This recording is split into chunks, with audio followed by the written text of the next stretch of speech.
Jove awakes, tells Apollo to heal Hector, and the Trojans again become victorious.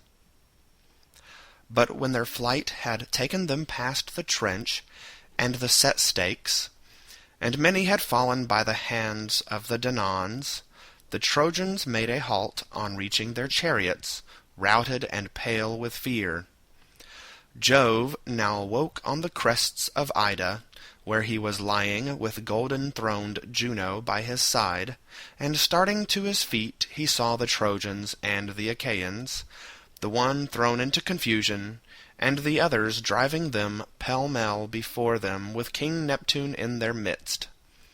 He saw Hector lying on the ground, with his comrades gathered round him, gasping for breath, wandering in mind and vomiting blood, for it was not the feeblest of the Achaeans who struck him. The sire of gods and men had pity on him, and looked fiercely on Juno. "I see, Juno," said he, "you mischief-making trickster, that your cunning has stayed Hector from fighting, and has caused the rout of his host. I am in half a mind to thrash you, in which case you will be the first to reap the fruits of your scurvy knavery. Do you not remember how once upon a time I had you hanged? I fastened 2 anvils onto your feet, and bound your hands in a chain of gold which none might break, and you hung in mid-air among the clouds. All the gods in Olympus were in a fury, but they could not reach you to set you free. When I caught any one of them, I gripped him and hurled him from the heavenly threshold, till he came fainting down to earth. Yet even this did not relieve my mind from the incessant anxiety which I felt about noble Hercules, whom you and Boreas had spitefully conveyed beyond the sea to cause, after suborning the tempests. But I rescued him, and notwithstanding all his mighty labours I brought him back again to Argos. I would remind you of this, that you may learn to leave off being so deceitful, and discover how much you are likely to gain by the embraces out of which you have come here to trick me." Juno trembled as he spoke, and said, "May heaven above and earth below be my witnesses, with the waters of the river Styx, and this is the most solemn oath that a blessed god can take. Nay, I swear also by your own almighty head and by our bridal bed, things over which I could never possibly perjure myself, that Neptune is not punishing Hector and the Trojans and helping the Achaeans through any doing of mine. It is all of his own mere motion, because he was sorry to see the Achaeans hard-pressed at their ships. If I were advising him, I should tell him to do as you bid him." The sire of gods and men smiled and answered, "If you, Juno, were always to support me when we sit in council of the gods, Neptune, like it or no, would soon come round to your and my way of thinking. If then you are speaking the truth, and mean what you say, go among the rank and file of the gods, and tell Iris and Apollo, lord of the bow, that I want them. Iris, that she may go to the Achaean host, and tell Neptune to leave off fighting and go home, and Apollo, that he may send Hector again into battle, and give him fresh strength. He will thus forget his present sufferings, and drive the Achaeans back in confusion, till they fall among the ships of Achilles, son of Peleus. Achilles will then send his comrade Patroclus into battle, and Hector will kill him in front of Ilius, after he has slain many warriors, and among them my own noble son Sarpedon. Achilles will kill Hector to avenge Patroclus, and from that time I will bring it about that the Achaeans shall persistently drive the Trojans back, till they fulfill the counsels of Minerva and take Ilius. But I will not stay my anger, nor permit any god to help the Danaans, till I have accomplished the desire of the son of Peleus, according to the promise I made, by bowing my head on the day when Thetis touched my knees and besought me to give him honor." Juno heeded his words, and went from the heights of Ida to great Olympus. Swift as the thought of one whose fancy carries him over vast continents, and he says to himself, "Now I will be here or there," and he would have all manner of things, even so swiftly did Juno wing her way till she came to high Olympus, and went in among the gods, who were gathered in the house of Jove. When they saw her, they all of them came up to her, and held out their cups to her by way of greeting. She let the others be, but took the cup offered her by lovely Themis, who was first to come running up to her. "Juno," said she, "why are you here? And you seem troubled. Has your husband, the son of Saturn, been frightening you?" And Juno answered, "Themis, do not ask me about it. You know what a proud and cruel disposition my husband has. Lead the gods to table, where you and all the immortals can hear the wicked designs which he has avowed. Many a one, mortal and immortal, will be angered by them, however peaceably he may be feasting now." On this Juno sat down, and the gods were troubled throughout the house of Jove. Laughter sat on her lips, but her brow was furrowed with care, and she spoke up in a rage. "Fools that we are," she cried, "to be thus madly angry with Jove. We keep on wanting to go up to him and stay him by force or by persuasion, but he sits aloof and cares for nobody, for he knows that he is much stronger than any other of the immortals. Make the best, therefore, of whatever ills he may choose to send each one of you. Mars, I take it, has had a taste of them already, for his son Ascalaphus has fallen in battle, the man whom of all others he loved most dearly, and whose father he owns himself to be." When he heard this, Mars smote his 2 sturdy thighs with the flat of his hands, and said in anger, "Do not blame me, you gods that dwell in heaven, if I go to the ships of the Achaeans and avenge the death of my son, even though it end in my being struck by Jove's lightning and lying in blood and dust among the corpses." And as he spoke, he gave orders to yoke his horses Panic and Rout, while he put on his armor. On this Jove would have been roused to still more fierce and implacable enmity against the other immortals, had not Minerva, alarmed for the safety of the gods, sprung from her seat and hurried outside. She tore the helmet from his head and the shield from his shoulders, and she took the bronze spear from his strong hand and set it on one side. Then she said to Mars, "Madman, you are undone. You have ears that hear not, or you have lost all judgment and understanding. Have you not heard what Juno has said on coming straight from the presence of Olympian Jove? Do you wish to go through all kinds of suffering before you are brought back sick and sorry to Olympus, after having caused infinite mischief to all us others? Jove would instantly leave the Trojans and Achaeans to themselves. He would come to Olympus and punish us, and would grip us up one after another, guilty or not guilty. Therefore lay aside your anger for the death of your son. Better men than he have either been killed already, or will fall hereafter, and one cannot protect everyone's whole family." With these words she took Mars back to his seat. Meanwhile Juno called Apollo outside, with Iris the messenger of the gods. "Jove," she said to them, "desires you to go to him at once on Mount Ida. When you have seen him, you are to do as he may then bid you." Thereon Juno left them and resumed her seat inside, while Iris and Apollo made all haste on their way. When they reached many-fountained Ida, mother of wild beasts, they found Jove seated on topmost Gargarus, with a fragrant cloud encircling his head as with a diadem.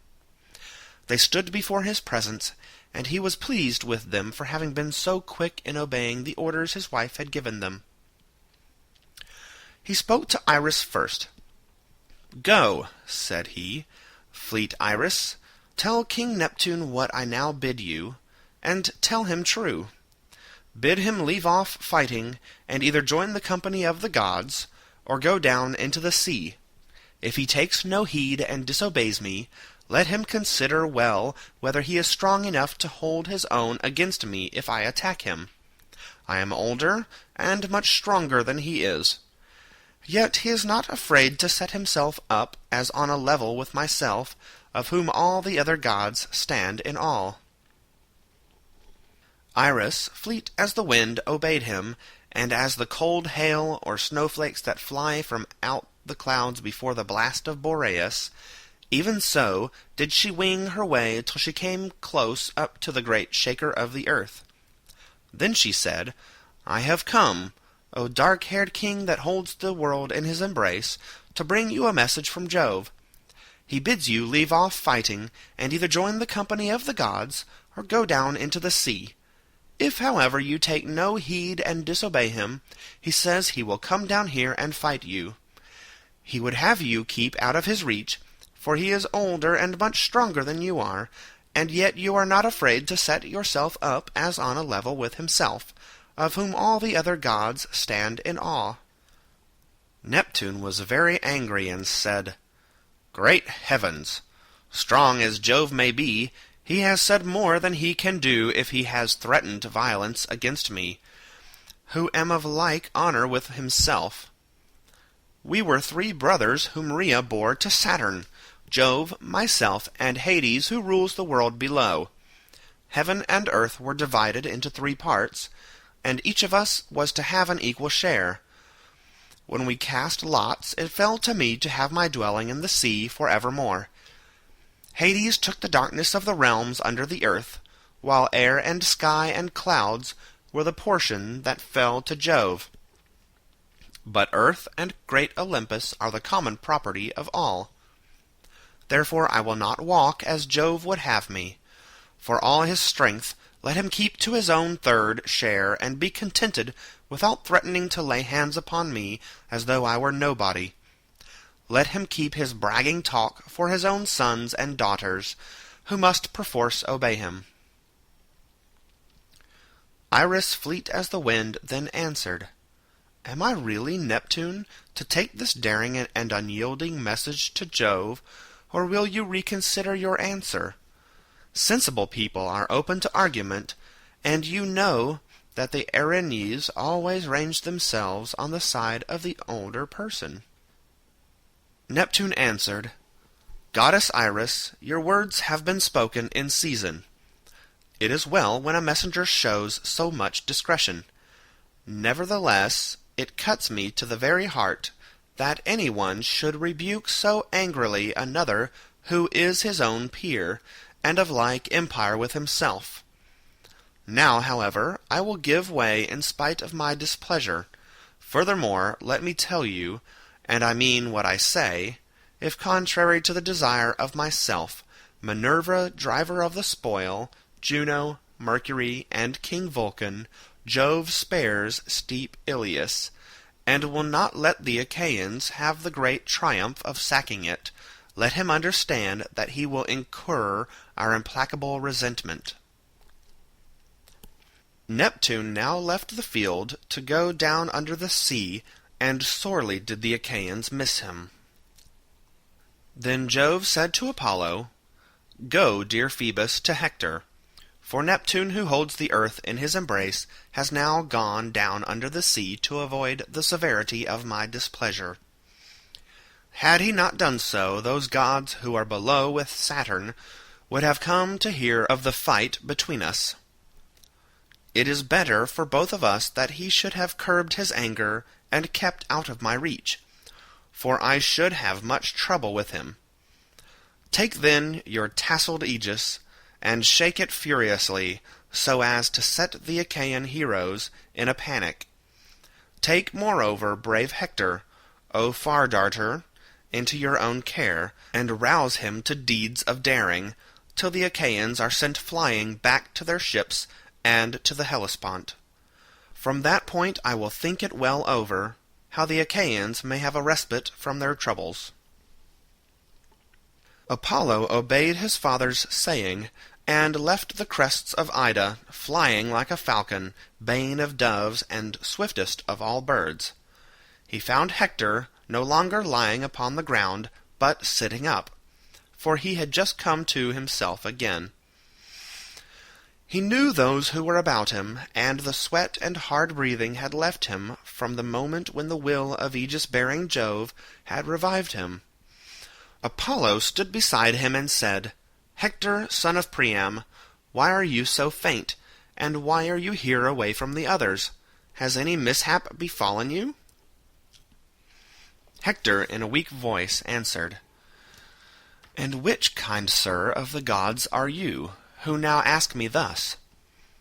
Do you not know that Ajax struck me on the chest with a stone as I was killing his comrades at the ships of the Achaeans, and compelled me to leave off fighting?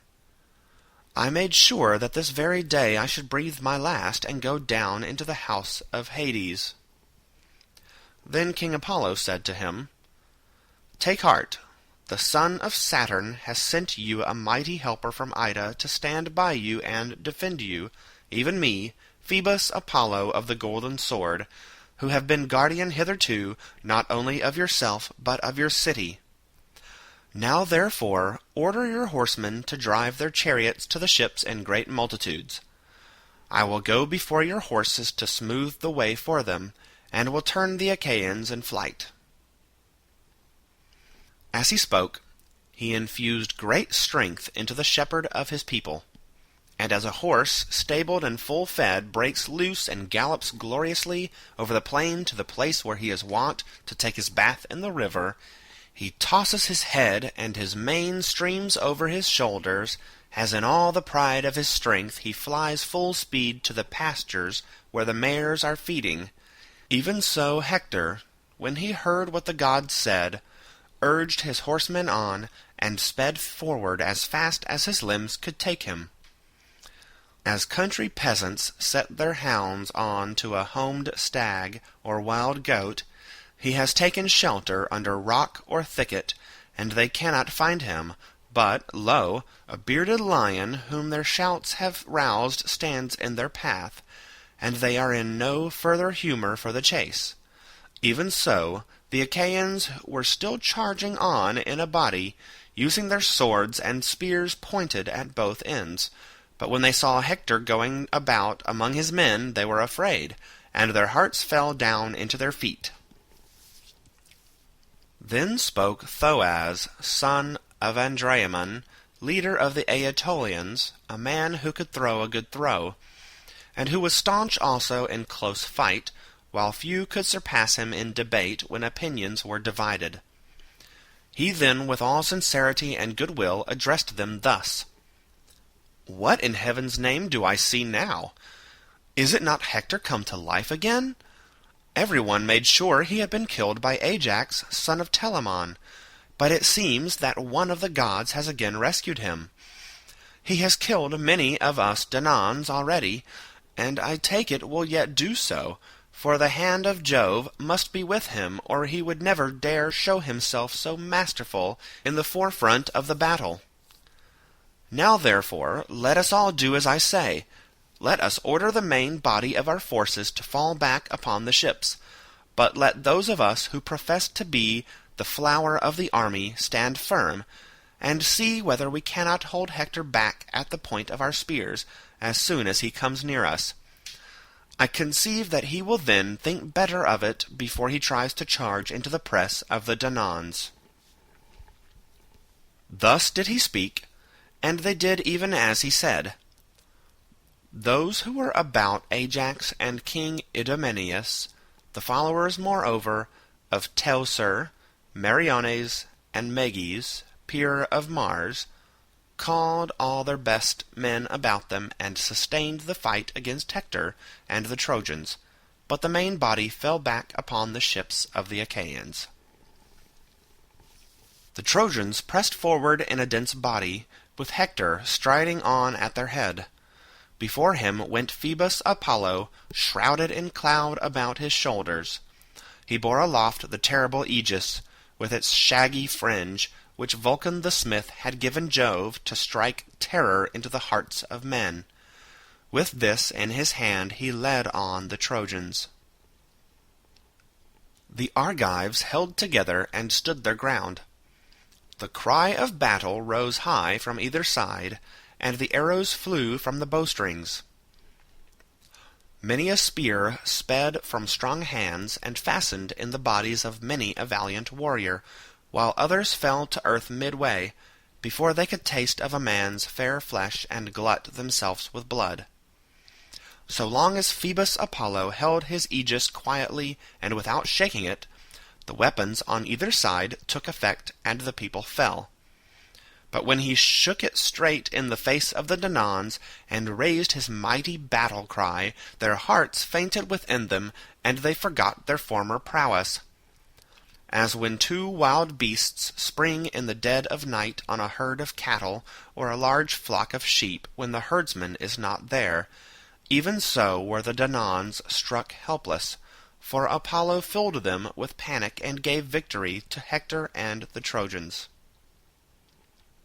The fight then became more scattered, and they killed one another where they best could. Hector killed Stichius and Arcesilaus, the one leader of the Boeotians, and the other friend and comrade of Menestheus. Aeneas killed Medon and Iasus. The first was bastard son to Oileus, and brother to Ajax, but he lived in Phylace, away from his own country, for he had killed a man, a kinsman of his stepmother, Areopus, whom Oileus had married. Iasus had become a leader of the Athenians, and was son of Sphelus, the son of Bucolos. Polydamas killed Megistius, and Polites Echius in the front of the battle, while Agenor slew Clonius. Paris struck Deiochus from behind in the lower part of the shoulder, as he was flying among the foremost, and the point of the spear went clean through him. While they were spoiling these heroes of their armor, the Achaeans were flying pell-mell to the trench and the set stakes, and were forced back within their wall. Hector then cried out to the Trojans, "Forward to the ships, and let the spoils be! If I see any man keeping back on the other side of the wall, away from the ships, I will have him killed. His kinsmen and kinswomen shall not give him his dues of fire, but dogs shall tear him in pieces in front of our city." As he spoke, he laid his whip about his horse's shoulders and called to the Trojans throughout their ranks. The Trojans shouted with a cry that rent the air, and kept their horses neck and neck with his own. Phoebus Apollo went before, and kicked down the banks of the deep trench into its middle, so as to make a great broad bridge, as broad as the throw of a spear when a man is trying his strength. The Trojan battalions poured over the bridge, and Apollo with his redoubtable aegis led the way. He kicked down the wall of the Achaeans as easily as a child who, playing on the seashore, has built a house of sand, and then kicks it down again, and destroys it. Even so did you, O Apollo, shed toil and trouble upon the Argives, filling them with panic and confusion. Thus then were the Achaeans hemmed in at their ships, calling out to one another, and raising their hands with loud cries every man to heaven. Nestor of Gorene, tower of strength to the Achaeans, lifted up his hands to the starry firmament of heaven, and prayed more fervently than any of them. "Father Jove," said he, "if ever any one in wheat-growing Argos burned you fat thigh-bones of sheep or heifer, and prayed that he might return safely home, whereon you bowed your head to him in assent, bear it in mind now, and suffer not the Trojans to triumph thus over the Achaeans." All counselling Jove thundered loudly in answer to the prayer of the aged son of Neleus. When they heard Jove thunder, they flung themselves yet more fiercely on the Achaeans. As a wave breaking over the bulwarks of a ship when the sea runs high before a gale, for it is the force of the wind that makes the waves so great, even so did the Trojans spring over the wall with a shout, and drive their chariots onwards. The two sides fought with their double-pointed spears in hand-to-hand encounter, the Trojans from their chariots, and the Achaeans climbing up into their ships and wielding the long pikes that were lying on the decks ready for use in a sea fight, jointed and shod with bronze.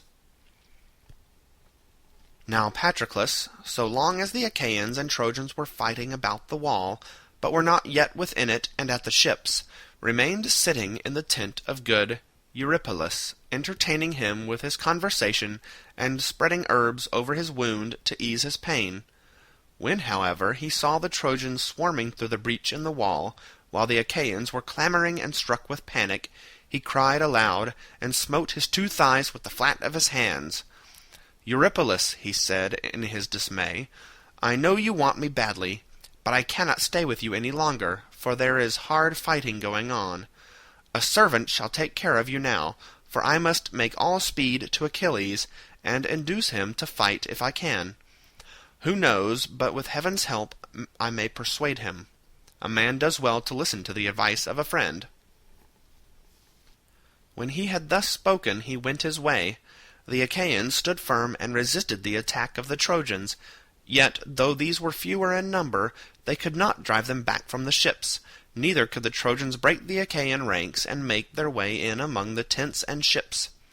As a carpenter's line gives a true edge to a piece of ship's timber, in the hand of some skilled workman whom Minerva has instructed in all kinds of useful arts, even so level was the issue of the fight between the two sides, as they fought some round one and some round another.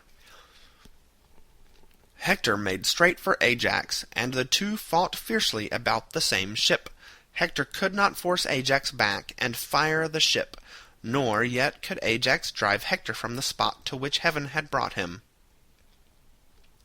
Then Ajax struck Caletor, son of Clytius, in the chest with a spear as he was bringing fire towards the ship. He fell heavily to the ground, and the torch dropped from his hand. When Hector saw his cousin fallen in front of the ship, he shouted to the Trojans and Lycians, saying, "Trojans, Lycians, and Dardanians, good in close fight, bate not a jot, but rescue the son of Clytius, lest the Achaeans strip him of his armor now that he is fallen." He then aimed a spear at Ajax, and missed him, but he hit Lycophron, a follower of Ajax, who came from Cythera, but was living with Ajax inasmuch as he had killed a man among the Cytherians. Hector's spear struck him on the head below the ear, and he fell headlong from the ship's prow on to the ground with no life left in him. Ajax shook with rage and said to his brother, "Teucer, my good fellow, our trusty comrade the son of Mastor had fallen. He came to live with us from Cythera, and whom we honored as much as our own parents. Hector has just killed him. Fetch your deadly arrows at once, and the bow with which Phoebus Apollo gave you." Teucer heard him, and hastened towards him with his bow and quiver in his hands. Forthwith he showered his arrows on the Trojans, and hit Cleitus, the son of Pisenor, comrade of Polydamas, the noble son of Panthous, with the reins in his hands as he was attending to his horses. He was in the middle of the very thickest part of the fight, doing good service to Hector and the Trojans, but evil had now come upon him, and not one of those who were fain to do so could avert it, for the arrow struck him on the back of the neck. He fell from his chariot, and his horses shook the empty car as they swerved aside. King Polydamas saw what had happened, and was the first to come upon the horses. He gave them in charge to Astinus, son of Proteaon, and ordered him to look on, and to keep the horses near at hand. He then went back and took his place in the front ranks. Teucer then aimed another arrow at Hector, and there would have been no more fighting at the ships if he had hit him and killed him then and there.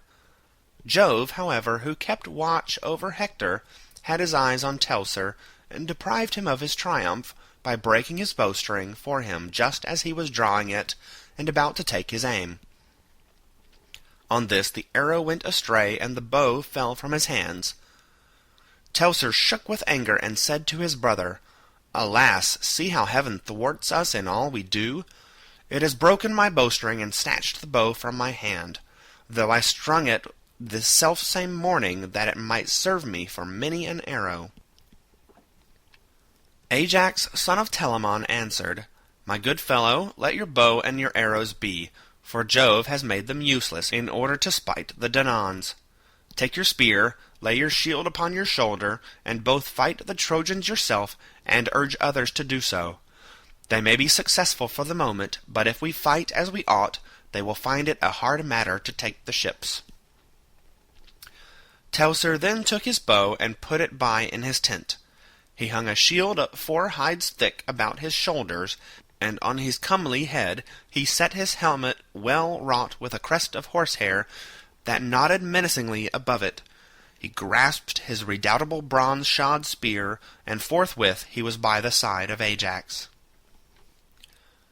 When Hector saw that Teucer's bow was of no more use to him, he shouted out to the Trojans and Lycians, "Trojans, Lycians, and Dardanians, good and close fight, be men, my friends, and show your mettle here at the ships, for I see the weapon of one of their chieftains made useless by the hand of Jove. It is easy to see when Jove is helping people and means to help them still further, or again when he is bringing them down and will do nothing for them.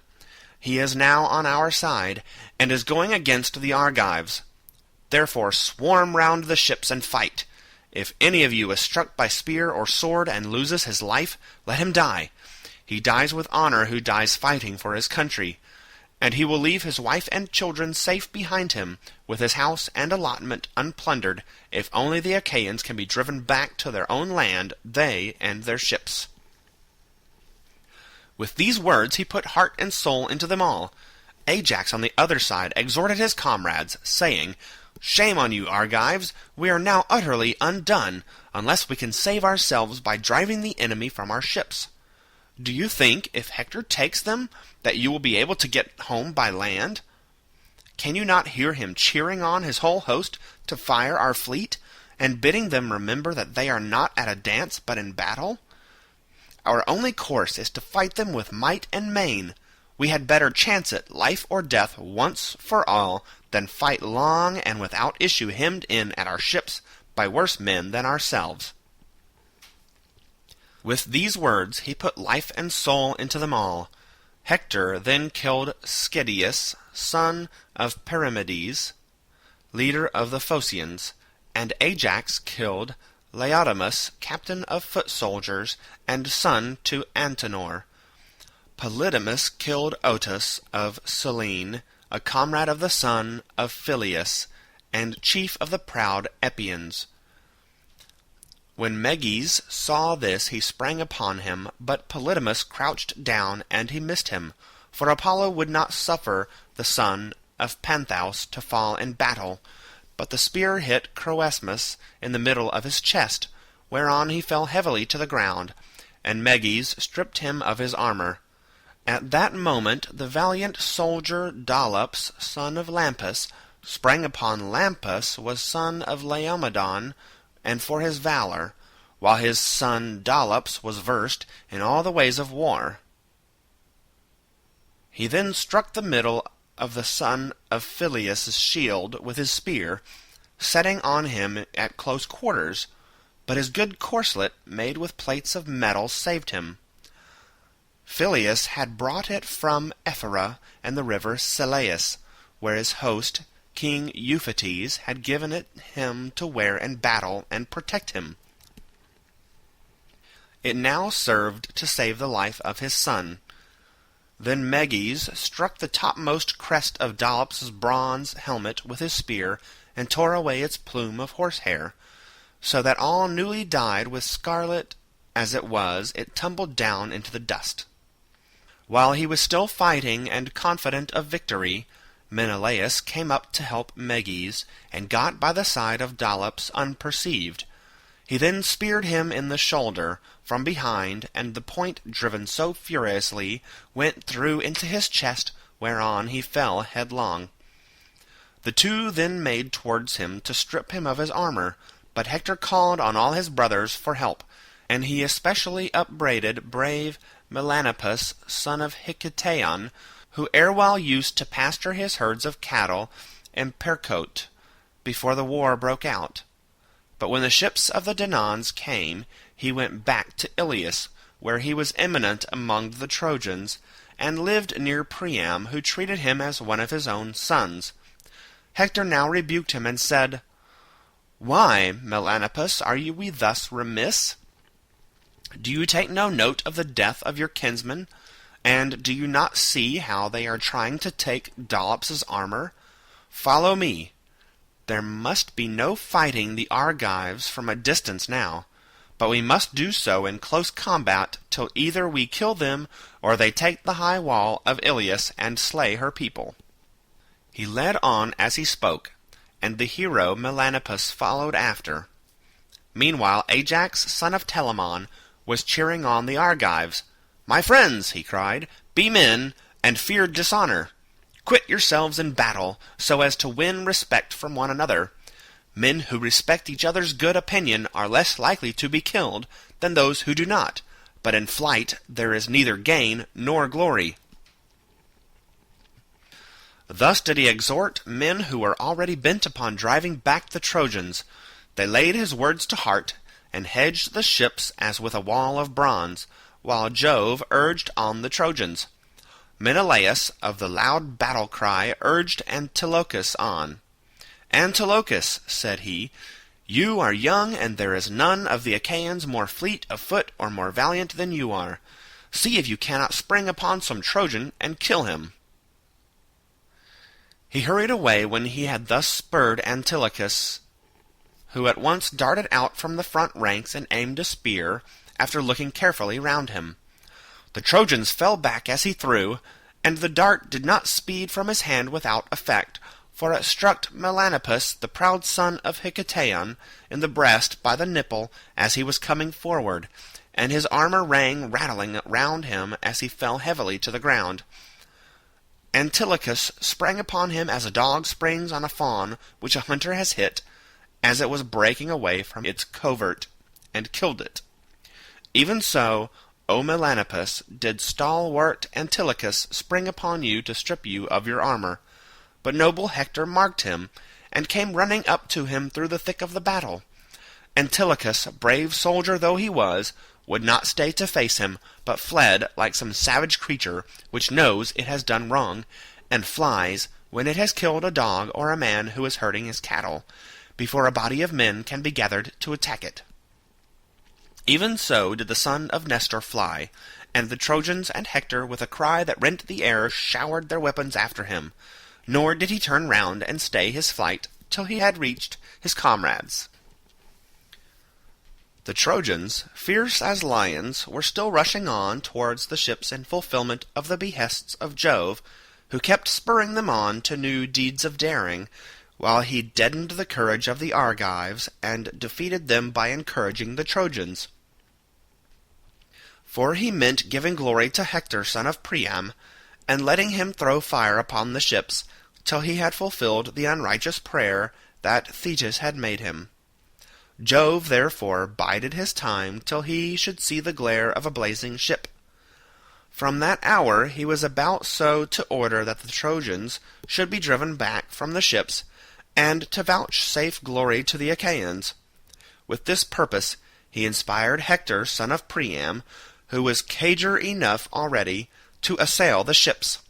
His fury was as that of Mars, or as when a fire is raging in the glades of some dense forest upon the mountains. He foamed at the mouth, his eyes glared under his terrible eyebrows, and his helmet quivered on his temples by reason of the fury with which he fought. Jove from heaven was with him, and though he was but one against many, vouchsafed him victory and glory. For he was doomed to an early death, and already Pallas Minerva was hurrying on the hour of his destruction at the hands of the son of Peleus. Now, however, he was trying to break the ranks of the enemy wherever he could see them thickest, and in the goodliest armor. but do what he might he could not break through them, for they stood as a tower foursquare, or as some high cliff rising from the grey sea that braves the anger of the gale, and of the waves that thunder up against it. He fell upon them like flames of fire from every quarter. As when a wave raised mountain high by wind and storm breaks over a ship and covers it deep in foam, the fierce winds roar against the mast, the hearts of the sailors fail them for fear, and they are saved but by a very little from destruction, even so were the hearts of the Achaeans fainting within them. Or as a savage lion attacking a herd of cows, while they are feeding by thousands in the low-lying meadows by some wide-watered shore, the herdsman is at his wit's end how to protect his herd, and keeps going about now in the van and now in the rear of his cattle, while the lion springs into the thick of them and fastens on a cow, so that they all tremble for fear. Even so were the Achaeans utterly panic-stricken by Hector and Father Jove. Nevertheless, Hector only killed Periphetes of Mycenae. He was son of Copreus, who was wont to take the orders of King Eurystheus to mighty Hercules. But the son was a far better man than the father in every way. He was fleet of foot, a valiant warrior, and in understanding ranked among the foremost men of Mycenae. He it was who then afforded Hector a triumph, for as he was turning back he stumbled against the rim of his shield, which reached his feet, and served to keep the javelins off him. He tripped against this and fell face upward, his helmet ringing loudly about his head as he did so. Hector saw him fall and ran up to him. He then thrust a spear into his chest, and killed him close to his own comrades. These, for all their sorrow, could not help him, for they were themselves terribly afraid of Hector. They had now reached the ships, and the prows of those that had been drawn up first were on every side of them. But the Trojans came pouring after them. The Argives were driven back from the first row of ships, but they made a stand by their tents without being broken up and scattered. Shame and fear restrained them. They kept shouting incessantly to one another, and Nestor of Gerene, tower of strength to the Achaeans, was loudest in imploring every man by his parents and beseeching him to stand firm. "Be men, my friends," he cried, "and respect one another's good opinion. Think all of you on your children, your wives, your property, and your parents, whether these be alive or dead. On their behalf, though they are not here, I implore you to stand firm and not to turn in flight." With these words he put heart and soul into them all. Minerva lifted the thick veil of darkness from their eyes, and much light fell upon them, alike on the side of the ships and on that where the fight was raging. They could see Hector and all his men, both those in the rear who were taking no part in the battle, and those who were fighting by the ships. Ajax could not bring himself to retreat along with the rest, but strode from deck to deck with a great sea-pike in his hands, 12 cubits long, and joined with rings. As a man skilled in feats of horsemanship couples 4 horses together and comes tearing full speed along the public way from the country into some large town. Many, both men and women, marvel as they see him, for he keeps all the time changing his horse, springing from one to another without ever missing his feet, while the horses are at a gallop. Even so did Ajax go striding from one ship's deck to another, and his voice went up into the heavens. He kept on shouting his orders to the Danaans, and exhorting them to defend their ships and tents.